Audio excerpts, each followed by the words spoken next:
Oh, well, there you are right there. Graveyard Carz is starting right now. If I were you, I'd hop on out of the gas tank, get seated, pop up some corn, because we got a great episode coming up.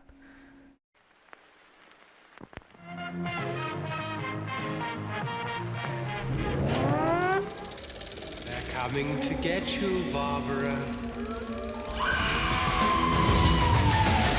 On this episode of Graveyard Carz, a 1969 Charger arrives at the shop, Kyle, how are you? Good, Mark, you?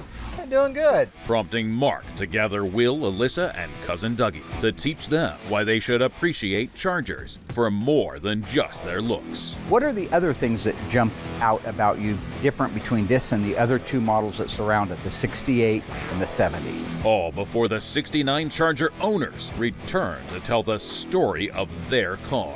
It's not anything specifically special, but it's very special to our family.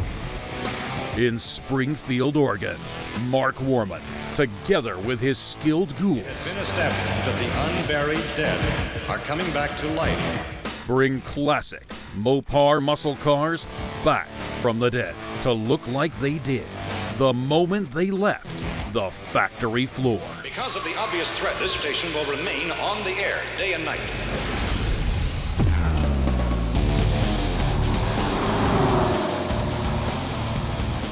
Over the weekend, we received a 1969 Dodge Charger.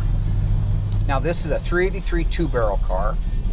Really nice, clean, original old car. Been talking to the guy for a while about doing the restoration on it. He finally decided to pull the trigger. We'll sit down and talk with them, learn a little bit more about the car, what it means to them, where he got it, that kind of stuff. One of the things I want to do this week in the way of fun is round up the ghouls and bring out two different cars from two different generations of the Charger. So we're going to bring out a 1968 and a 1969, 1971 and a 1974. Which are two Chargers from each generation. It helps them get more robust knowledge of the cars. If they're ever out at a car show, which we go to quite often, and somebody comes up and asks them something, I don't want them to look silly. So just another opportunity to educate. So with that, I'm pulling into the shop right now to get started. This is going to be a good episode. Graveyard Carz. So this morning I'm going to round up the team and I'm going to take them out back and let them select in their own mind and in their own time which of two generations of Chargers they prefer. We have a 1968, which is a 426 Hemi 4-speed car, original yellow, so hard to argue with that. Then we have a really nice 69 Survivor type car, not full Survivor, needs restored, but a really good, clean, original version of a second generation Charger. Then we're going to hop over to the third generation, have them look at a 1971 Charger RT 440 Magnum Automatic FE5 Rally Red with hideaway headlights, and a very unusual 1974 Charger, which most people don't even look at. It's a factory manual sunroof car, 400 Magnum with power windows, and it's triple white. So it'll be interesting to see what cars they pick. I brought all the ghouls out earlier and we looked at the cars and I let them select what their favorite ones would be. Alyssa went for the 71 Dodge Charger. It's a cool car. I personally love those cars. I know you don't. You know why? Because you're a bubblegum kid. You're that kid that likes pop music. This is why I didn't want to do this. You like pop music on the radio. You want a 68 Charger because it was famous in Bullet. I mean, you don't think outside of that. You just... And Blade. You like the same... Yeah, Blade. Yeah, he did drive one of those. That's a cool car. So since you love them so much, I thought it'd be an opportunity to see what you know about them. Nothing. So, nothing. Huh, but you know you love them. Uh-huh. Huh, that is so weird. Okay, so that's what we're doing out here. We're going to just talk about some of the differences between the 68, the 69, the 71, and 74. Now, what are these generations of Chargers that we're looking at right now? What generation would the 68 be? What generation would the 69 be? Did you bring me out here to go over the Since you 68? did so well on the first two, what would the generation of the 71 be? Are you done? Or the 74? Are you done? Okay, let's get started. Now, I'm the first to admit that the 68 Charger is probably the sleekest of the second generation Dodge Chargers, to help you out there. So, 1966 was the introduction of the Dodge Charger. That'd be number two. That'd be the first generation. I see how you lined them up. Well, it's okay. I know. Let me finish. The 66 is going to be the first generation. The 67 is going to be what generation? first. Still the first, that's right. If you know the answer, just shoot it right out there, that's right. Now, the 68 would be the Second.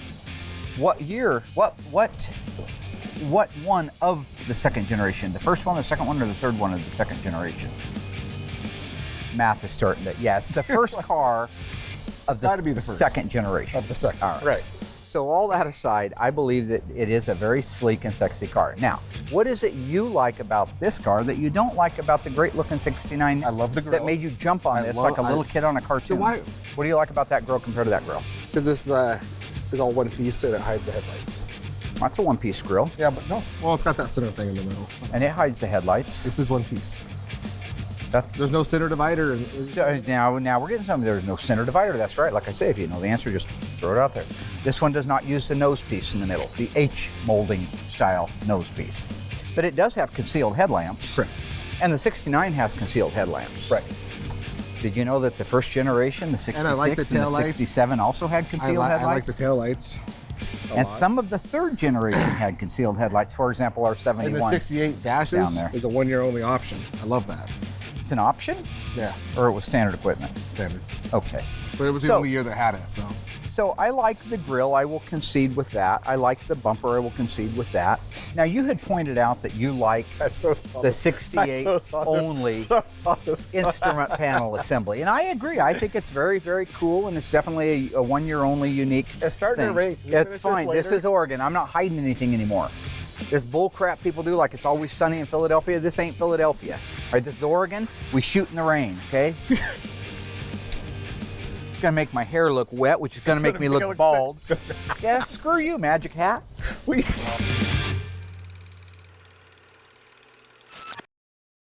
A few seasons ago, we restored a 1970 Dodge Charger. Now, historically, to date, that's my favorite car. I mean, they're all beautiful, and I love them all. But the 1970 Dodge Charger has a very soft spot in my heart because it was my very first Mopar that I ever owned. Now, this car was a 70 Charger RT, 426 Hemi, 4-speed Super Track Pack. That's a A34 alphanumeric code on the fender tag. It was also FK5 burnt orange, which is my favorite color of all time because my 70 Charger, while it was no Hemi, was a real burnt orange car. My car had a white top on it. This one had a black vinyl top. The reason the car has a very soft spot in my heart is, one, it was done as a tribute to his father, and I think that's awesome. Two is, where else are you going to find a numbers matching, I mean all original, right down to the carburetors and distributor, numbers matching 70 Charger? You're not. I mean, there's a few out there, but not many. So this car deserved to be brought back from the dead, and that's exactly what we did. Now, the car had quite a bit of rust on it because it was from New York, so we ended up doing floors, quarters, trunk floor extensions, rear body panel. There was a lot of stuff. But when it was over, we ended up with a beautiful, all-original numbers matching, one of only 56 70 Hemi Charger RTs. We were able to unveil it at a local baseball game. We got to drive it out onto the field. Crowd went berserk, as you could imagine. It was a beautiful car. So for me, the corpse of the week, probably in my heart, is the corpse of the series, is a 1970 Dodge Charger RT, 426 Hemi 4-speed, burnt orange, super track pack, black interior, console shift. So, now when I walk out, cut the audio right now, and I just keep walking out like I'm really cool, right? But don't, obviously, I'm just strutting. All right, just notice the hump in the floor and the shifter. Okay. Okay, that would be the same in 68 and 69. However, in 1970, the Dodge Charger with a 4-speed would have got what kind of a shifter? Console. Right, it would have got a console around the shifter. What kind of shifter would it have gotten? You know, I don't know. Pistol grip, you work I in don't it know. every single no, day. I don't. This is assembly. The 70 Dodge Coronet, the 70 Hemi Charger, 156 with 426 Hemi, 4-speed and 410 data. Great. What is it you like about the 68 taillights that you don't like about the 69? I've always liked the 65 Impalas, and they had the really cool round taillights. Now, I will give you that one, my friend. I will give you that one. I like the 65 Impala as well. Maybe the 65 Impala influenced the back end of these cars. Maybe. You don't know. In 1968, if you had a white interior in a Dodge Charger, it had a pearl in it. So it wasn't just a solid white, it had pearl in it. There were a lot of styling cues different on the 68 on the interior over the 69. The pleats. Take a look at the pleats in this thing. See how those pleats are? Very, very definitive, and they go left to right like that. And that's a unique style. That's 68. You come over to the 69 and notice the seats. Now these are leather interior, but look at the pattern of it. That cross pattern, Right. That's your 69. So, okay. Are we good? It's right. Do you like that 69 Charger has a right-hand outside mirror and this one doesn't? I like it better without. You like it better without. Did you know that has nothing to do with the actual year, make, and model of the car? It has to I do said with the option, isn't it? option. That's an option. That's right. That's an option. That's good. Notice how this one has the RT.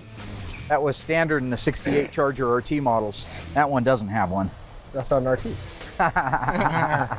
All right, you can go back in, Alice. I love this weather. Give it to me. Give me more. I love it. I think it's funny that Will's complaining so much about the rain. If this was a football game, he'd be standing in it, eating all the snacks, putting more weight on him. He'd be having fun. Toughen up. You know what I'm saying? When I was 10 years old, I had 5 paper routes. I had to go out in this crap. I didn't even have a shirt on. Don't forget your coffee. It wasn't like you. I couldn't go home and say, Mommy, make me a grilled cheese sandwich and some tomato soup. You know what I got? I got a fist in my face. You're sweet, Mom. You ever walk in the back door and have your kidneys kicked in? So with one car under our belt and the rain coming down hard, I've got to be practical, right? So I'm going to move the next cars inside and go over. There's just no reason to stand out in the rain when you have a big, beautiful shop. Even if that seems hypocritical. Okay, folks, just to talk a little bit further about my favorite car, the 1970 Dodge Charger RT 426 Hemi 4-speed. Very rare car. You probably won't see another one at any local car show. Question is, how many 70 Charger RTs with a 426 Hemi 4-speed transmissions were built? Was it 58, 54, or 56? If you think you remember the answer, because I did give it to you earlier, stay tuned after the break.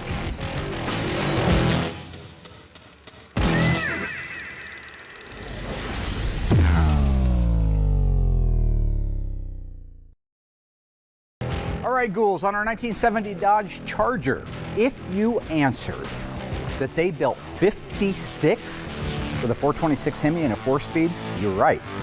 56, imagine that. That was 50 years ago, almost 50 years ago. They only made 56 of them, and they spread them throughout the United States.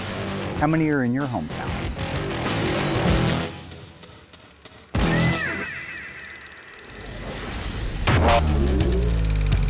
All right, so right now we're getting ready to look at Doug's second choice, the 1969 Dodge Charger. He loved the 68 Dodge Charger. That was his first choice, but Will, big baby Spooner, he wanted the 68, so I let him have that.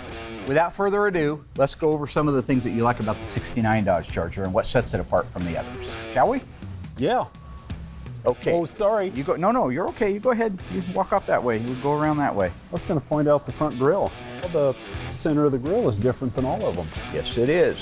Yes, it is. I thought that was kind of unique. The thing about Doug is, I can tell if he's clicking or I can tell if he's not. If the switch is off, I don't even bother. But if the switch is on, he actually pretty darn good. Now, the 69 nose, though, did become a very famous, iconic image. Dukes or of Hazzard? television series, sure. Dukes of Hazzard, that's right. Dukes of Hazzard.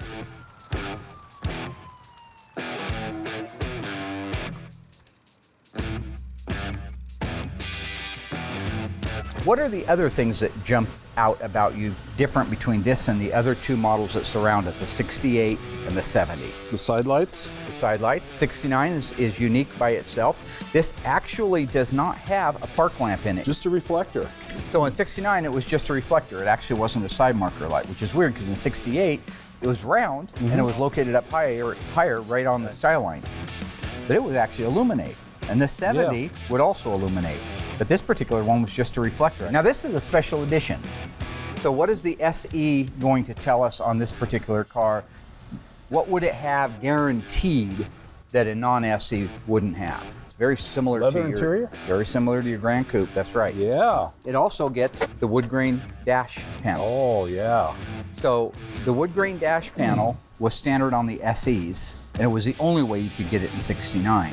The owner of the 69 Chargers had it a long time. I think that he's going to have a lot of fun when it's done, and I think he's going to have a family heirloom that he can pass down to his kids. Or what do you think of them taillights? Talk to me. You prefer the 68? Well, I did. These are more like mine, although mine didn't have the chrome highlight around them. Same shape, it didn't have the chrome highlight. That was the 70s style. I like these. 1969, the General Lee made this Charger famous on television. What movie made it famous at the drive-in theaters? Tell me. Dirty Mary Oh, and Psycho Larry. my favorite. Yes, it is. It's one of Doug's favorite movies. We saw that at the drive-in way back when we were Loved kids. it. So that car was a 69 Charger, assumably or presumably, whichever one it is, an RT, because I had RT badging on it. But on the back quarter, right here, an RT would normally have a big badge that would say RT, or this would be a Bumblebee and it would be cut out in the Bumblebee and say RT. That one had neither. It had 440 written in it with that arrow-shaped stripe down the side. It's pretty. So that's why I always wondered if that was a real RT or not.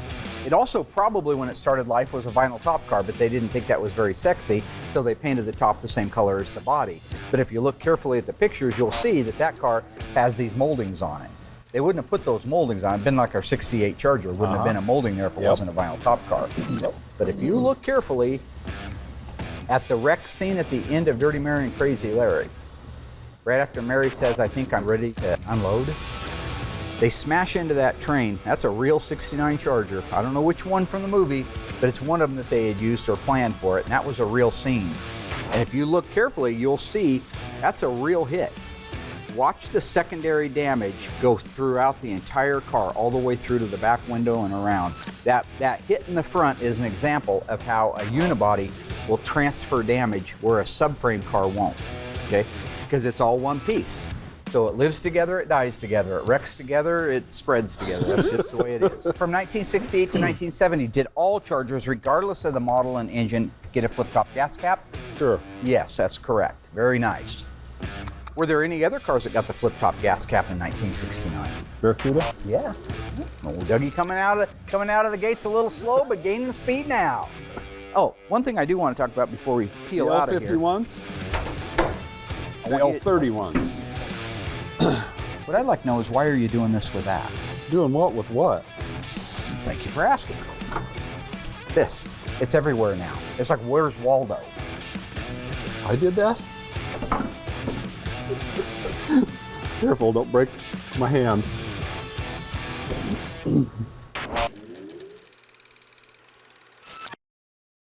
On this installment of You Make the Call, I got my cousin Dougie here with me because we both happen to love these particular cars, maybe more so than most Mopar guys do. This is a flashback. Two cars that we restored many episodes ago, many seasons ago. I want to see which one you'd pick. So, 1971 Dodge Charger RT. It was a 440 6-pack triple green car. They only made, it's an automatic, they only made 98 of those cars. Good looking car in EF7 Sherwood or dark green in the Dodge lineup. The other car, the 1972 Dodge Charger. Here's the hook on this one. Doug loves the oddball stuff. This car's an oddball. This car had every option that a real A57 Charger Rally would have had in 72, but it wasn't a Charger Rally. It was a 318. The gentleman, Mr. Walton, who bought the car brand new, wanted all the performance package stuff without the gas guzzling engine because he wanted to take his kids across country with the little trailer in tow and see the United States. If you had a choice right now between a 1971 Dodge Charger RT 446 pack, one of 98 in triple green, and a 1972 Dodge Charger 318 with all the options of an A57 Rally package, but not the A57 in top banana with white interior, which one would you make the call on? What? That's why I don't ask him. You folks at home make the call. How about the 71? Okay. How about You're that a little one? late. Oh, sorry. So at home, if you guys want to go to... So anybody can make the call on it, Dougie, if he chooses to or not. But if you at home would like to make the call, then go to graveyardcars.com and vote for which car you would pick back in the day. And we will announce which one was more popular according to you next week, live on Facebook. So far, After the arrival of a 1969 Charger, Mark taught Will and Doug why they should appreciate the 68 and 69 Chargers for more than just their looks. That's not an RT. Mark continues the lesson by showcasing a 71 and 74 Charger before the owners of the newly arrived and ready for restoration 1969 Charger return to tell the story of their car. I remember my mom getting in the car and it dying because it does not like my mom.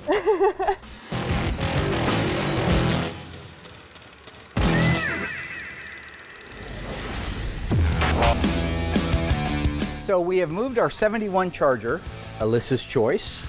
My favorite car in the graveyard. For the record, it's probably one of my favorite cars too. I love the 71. That's true, you did good. We're gonna go over the car, talk about what it is that she likes about it, what's different about this one than say the 74 that she passed on, or the 68 and the 69. Are you ready? Yes.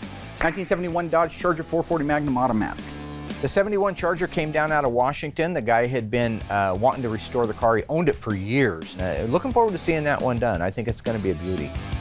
71 Dodge Charger. What is it you like about this over, say, the 68 and 69 that you looked at? Yeah. Or the 74, which is very similar to this car? So I like the overall look of this car, the shape of it, and I like the flip-up headlights. I think that's really cool. Okay. I love the hood. Obviously, it calls out the 440 Magnum, so this car had a fast engine. Got fast engine, that's right. I also really like the shape of this 370 quarter horsepower in window. 1971, 375 prior to that. Changed the heads, dropped the compression. That's why you're here. Go ahead. I also like the shape of the window. If you look at this Those are quarter cool. window, Love it comes back up to a point. I think that's cool, because even if you look over at our little Duster, it's more rounded. So I think that this just looks mean, and I like it. But remember, the 74 SE has louvers in there. You didn't like the look of the louver? No, I like those, but it didn't come with some of the other things It didn't that look the slick. 71 had. Yeah, 71 was the last year for a lot of things. Now, you like the stripe. I do. This is an interesting stripe because you see, it doesn't go all the way down like most stripes do. It starts at the back of the hood and the back of the fender and goes down the side. So, but this is a standard feature on all 1971 Dodge Charger RTs. And they were all matte black. Yeah, the weird thing about them is see how they stopped it right here? Almost looks like they didn't think it out all the way. Like, why didn't they come back some more and finish it off or round it? Well, okay. There are no taillights on this one, but the 1971 Dodge Charger taillights would even make you love them more. Is that a mannequin arm in there? Why? who pulled this car in for us? Doug. Oh, he's sick. Well, okay, taking it back at the front, you were talking about the concealed headlamps. Now, what's cool about this car, open that little bad boy up right there. Concealed headlamps were one of the neatest features on the Dodge Charger. It was standard on the first generation and the second generation Chargers. It was optional on 1971 and 72 of the third generation, even though they built them in 73 and 4, the concealed headlights were not an option. If you look at this fender tag right here, you see that code right down there at the end? yeah, I see it. It's- L37. Yep. That's what makes this car so unique, is most of them did not have this. You see them on a lot of cars that people bolted them on because they were a bolt-on item. In this particular case, it was an option. Okay, this was a cab rearward design. It looks like the cab portion of it is favoring the back of the car with the nose towards the front. So the fuselage is more in the back than, say, in the middle of it. So not only was that design change bold, I think, for the time, they were also in the mindset of trying to be efficient. So you could, even though nothing would line up, you could unbolt this fender, unbolt that hood, unbolt that fender. You could go out back and get a fender off of a 70 Cuda, a hood, and the other fender, and bolt them right on there. Wow. And the problem would be there'd be a gap like that of inner structure. Or maybe it would be at the front. But the front inner aprons on this car, when you look at this, these aprons for support This is large under is identical to an E-body car. So you take a look at the shape of this inner fender right here, right? See that? Now go over here and take a look at this one. Identical. Okay, we're running out of daylight. Let's keep burning. The hood definitely is 71 to 74, but they had three different hoods. They had this style hood in 1971, which is a non-functional, but looks like those are louvers that would take cold air in. Right. They weren't. They were simulated louvers, okay? This was one. Then they just had a bulge hood. The bulge hood looked exactly like this, except this big cutout was not in it, and it was just smooth metal all the way across there.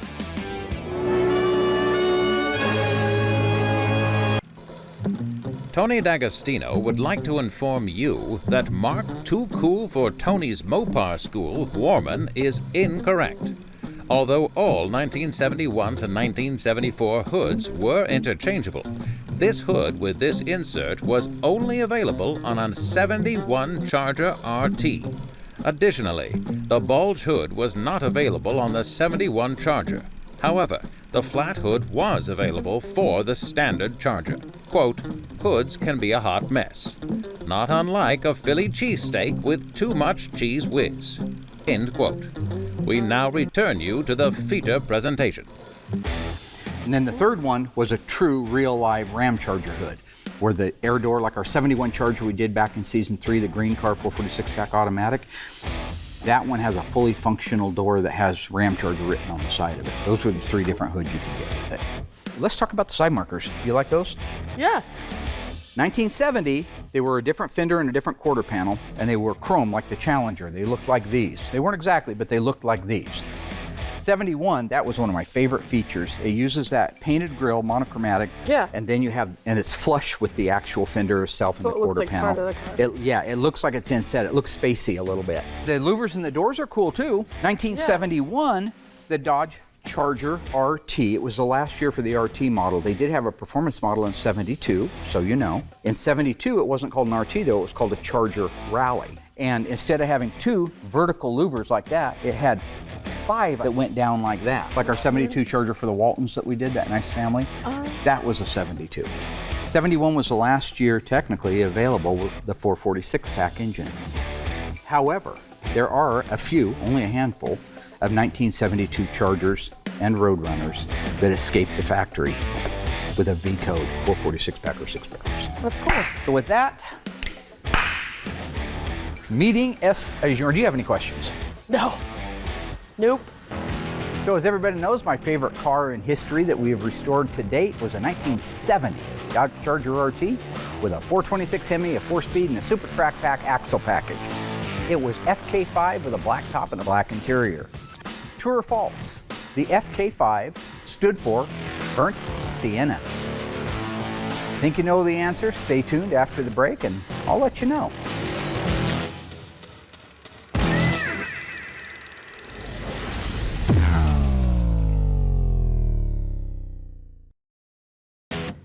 All right, my little ghouls, how did you do on that one? We're talking about the 1970 Dodge Charger 426 Hemi 4-speed 410 A34 Super Track Pack in FK5 with a black top. Did the FK5 stand for Burnt Sienna?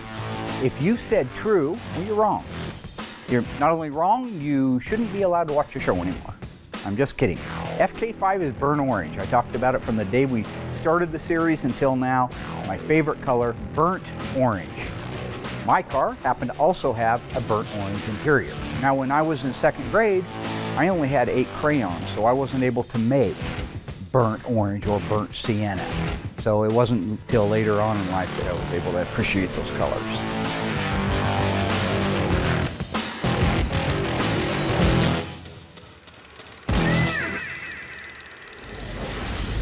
So last week we talked about the multi-carburation system that came out in '69.5. So today I want to go a little bit further down that road. I want to talk about some of the things to look for if you're searching for the correct carburetor for your 6-barrel or 6-pack car.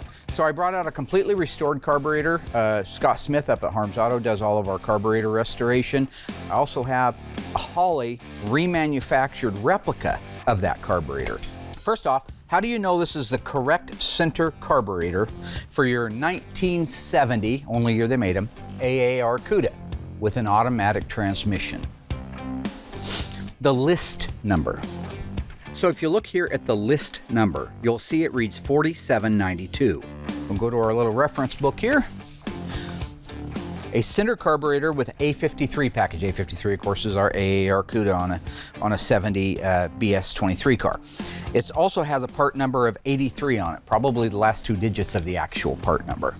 So, First of all, let's make sure we're comparing apples and apples. That's what this one is. We can see that written here on the list number. And then we turn it to the side and you'll see the last 2 digits of the part number there. Now again, this has been restored by Scott Smith up at Harms, so everything that would have been on this carburetor when it was new is on there now, everything. Let's just double check and see if our Holley has that. This carburetor looks very much like that carburetor, but for example, on the front side, we have our list number right here. This, of course, is the front of the same carburetor.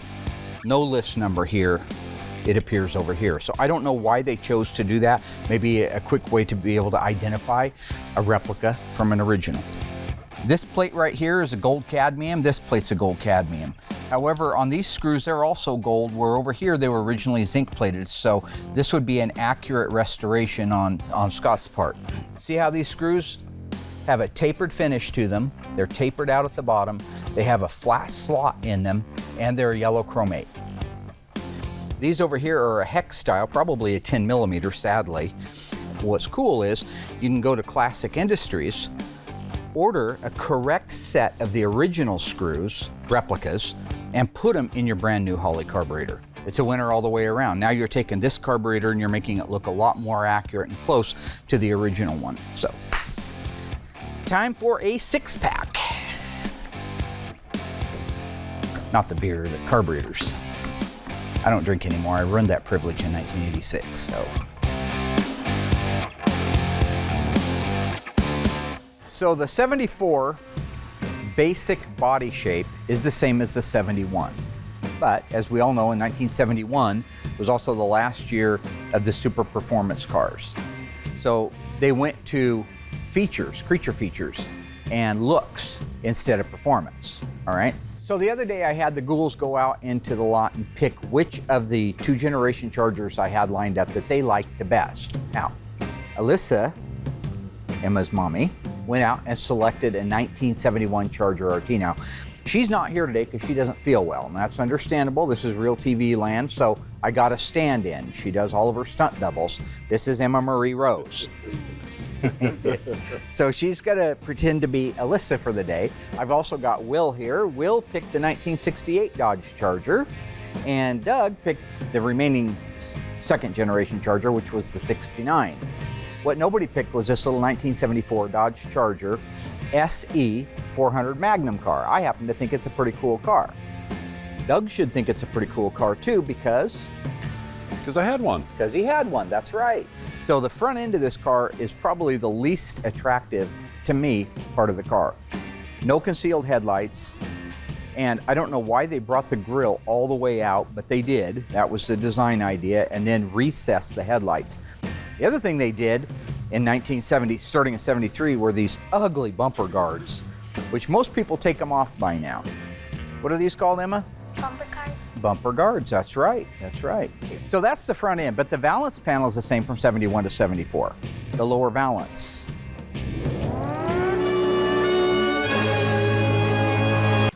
Tony D'Agostino would like to inform you that Mark Cool Breeze Warman is incorrect.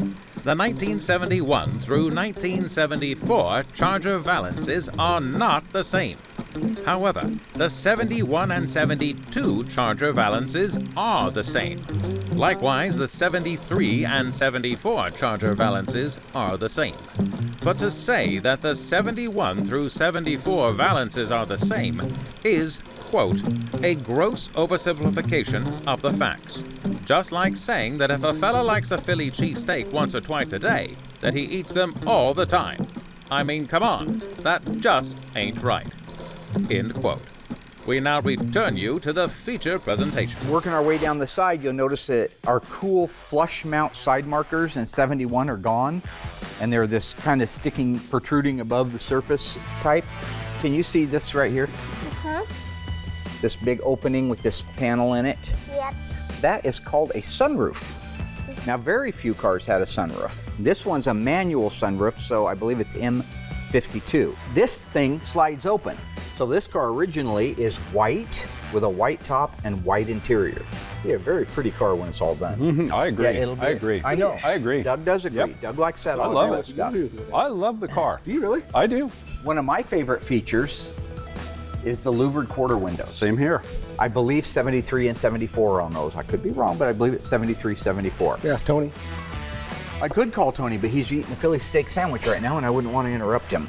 Sorry, Overall, if you step back and look at the car, it's a 71 Charger with different side markers, different front and rear bumpers, grills, taillights. Okay, speaking of the taillights, we'll look at those right now because they are the least attractive of all the taillights. The whole car is unattractive. The whole car is beautiful, actually. Here's the ugly bumper guards. You notice those. Those aren't attractive by any stretch of the imagination. You could clean this car up a lot by just taking those. You could haul a horse trailer with that. It has a trailer hitch on it. But if you took the trailer hitch off and the two bumper guards, you'd actually have a pretty good looking back end. Now look at those exhaust tips. You see those, Doug? Yeah. Whoa. What do we call those? What's the alphanumeric code for them, number one, and what are they called? Dual exhaust. Well, sure it's dual exhaust. Sure it is.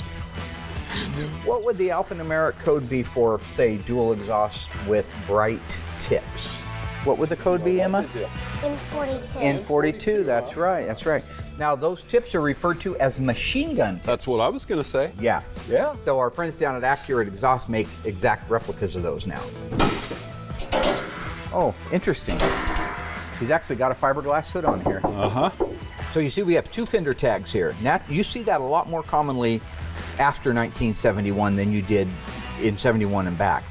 All it means is there were so many options on this tag, they needed to carry the extra ones over to this tag right here. The cool things on this quickly. P31, power windows, that's good stuff. Dual exhaust with bright tips. What are the exhaust tips referred to as? Doug? The exhaust, that's you. The exhaust tips, what are they referred to as? P38s? Not that. No, P39s. It's N42, but what are they called? I forgot. What kind of exhaust tip? I don't remember. Machine gun. Machine gun. Well, I was going to say that. You see what I deal with every day, man? Every single day. Bring the llama up here. Is this, what kind of little critter is this? It's a llama. It's a llama. And does that llama have a name? No. Okay. We're going to call him Balama Yellow. Like Bahama Yellow, but it's Balama Yellow. Okay. Okay. Oh. L31. Balama Yellow. L31. What does that mean? Off these right here. Yeah, look at that. That's a pretty smart Turn llama. signal indicators. Yeah. I'd do a lot better teaching my audience if I had that instead of you guys. Class is adjourned. I have nothing else to say to you Oh, people. boy. I grew up with Dougie. I don't know what happened. He went left. I went right, obviously. He zigged when he should have zagged. You have no excuse at all except your parents gave you everything. Ditto. And you are the granddaughter of my loin. I love you.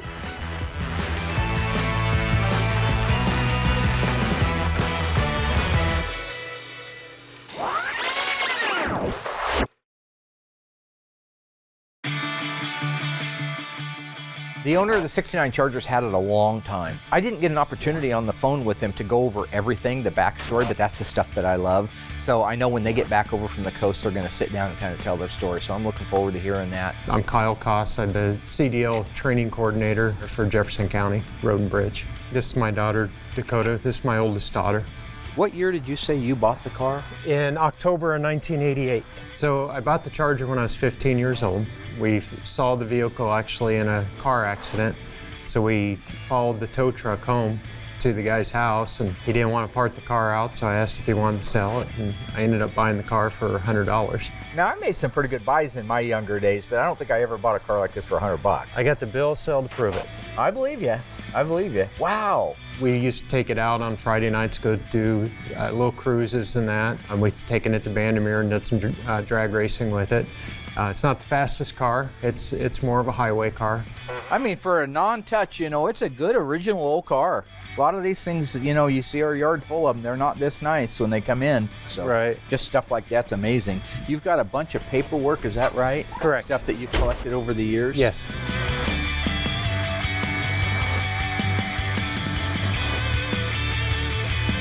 It's a 69 Charger SE, white hat special. So it's not an RT or anything of that sort. The car's an original 383 two-barrel single exhaust car, but it's got leather interior, the wood grain dash. It's not anything specifically special, but it's very special to our family.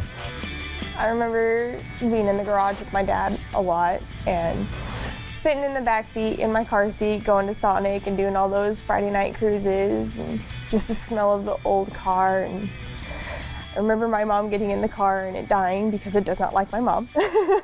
The wife calls the car Christine, and the car has, for lack of a better term, an attitude towards the wife. There was a scenario where she got in the car's sitting there idling on the driveway, and she made the comment she loved the way the old car smelled, and the car died. Cranked on it, it wouldn't start, tapped the dash, said it's all right, she didn't mean it, hit the key, and it fired right up. Just every time my mom walks out and the car's running, she's like, I can't touch it, it's gonna stop. The hope is Mark will exorcise the demons in it and make it where the wife can be around the car where it doesn't hate her. The day of our wedding, we actually used the car for the wife and I to go from the wedding chapel to the reception. Of course, I didn't like that it was all decorated, but didn't like anything hanging off or riding, so there was strict rules of what they could or could not put on the car. The styles of the cars back in the 60s, they're just unbeatable. Mopars have a personality. The car, in my opinion, picks its owner. So I'm really looking forward to the car getting done. I know Mark's going to do a good job with it, and I'm anxious to see it when it's finished. I'm ready to see it. I want it to be like tomorrow. The cost to restore it might be more than the value of the car, but not when you add in the emotional part of it. It's just a great thing. Well, Willie, I think we had a pretty good week, don't you? We had a great week. We had a great week. I think the point about the Chargers was well made. Now, you picked the 68. Correct. And why did you love the 68? The taillights, the grill, the one-off dash, one-year only dash, all those good reasons. The things I pointed out to you. That's okay. You didn't point out the taillights. Don't ever say the F word because we have to cut it and they can see your lips flapping. All right? So don't say that word. You bring it out. I bring it out in you. Okay. Well, anyway, I think that Will did good. He learned a lot. I enjoy the fact that your car was out in the rain. I think that's my favorite part. See, that's more of your crap. That's not more. Oh, yeah. What, I talk to God and say rain when we're out there inspecting the car? No, that was just the way it is, man. It's seasoning you. It's seasoning you. Someday you're going to take over the throne. You and Alyssa are going to be running that place. Can't wait to see that. I was surprised that Alyssa went with the 71, but at the same time, you know, she's younger and she probably doesn't remember as many 68 to 70 Chargers on the road. Right. So she probably saw more of those. Who knows? You know, like I say, you're damn lucky Jerry Crandall isn't around for your silliness. There's no reason for me. Everybody likes me. Yeah. Well, let me tell you how Jerry likes somebody. But everybody else likes me. His cousin Jody started dating a new guy, right? Right. He pulls up, he parks out in front of the house over there on 17th Street. It was Jerry's parking stall, right? Right. So Jerry hops out there. He's only got one leg, right? He walks out there, hops out there, hops up on the hood, takes a dump on the windshield, and it runs down the windshield. And while he's doing it, he's looking the guy right in the eye, like that. And what the beautiful thing is Jerry was so big and so nasty and so powerful, the kid didn't do anything. The kid just watched him take a duke on his car. I guess in a way he's lucky it wasn't Christine, because remember when Moochie took a dump on? Right, yeah, it didn't work out. Yeah, it didn't work out so well.